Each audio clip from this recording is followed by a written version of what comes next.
දැන් ඕගොල්ලන් එක්කගෙන යන්නේ අර හැමෝම කතා කරපු මාරඹ වැව මැද්දේදී වෙච්ච ලස්සන තොරණේ කතාව කියන්නේ.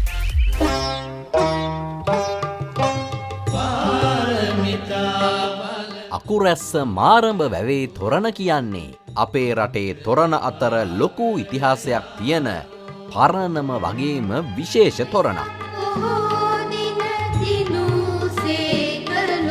64 වන වරට තමයි මේ අවුරුද්දේ මාරඹ වැවේ තොරණ ප්‍රදර්ශනය කරන්නේ.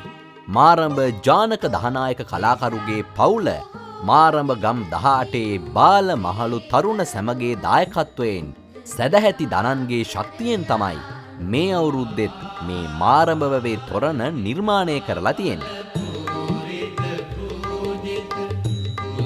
වැවේ කිව්වට මේ අවුරුද්දේ වැව මැදනක් නෙමෙයි.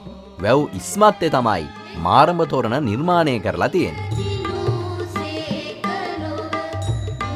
මේ අවුරුද්දෙත් ගිය අවුරුද්දේ මාරඹ තොරණේ ආලෝක රටා නිර්මාණය කරපු තාමත් සිසුවියක් වෙන තොරණ නිර්මාණ ශිල්පී ජානක දහනායක මහතාගේ දියණිය මෙත්නි භාග්‍යා තමයි මේ අවුරුද්දෙත් මාරඹ තොරණේ ආලෝක රටා නිර්මාණය කරලා තියෙන්නේ.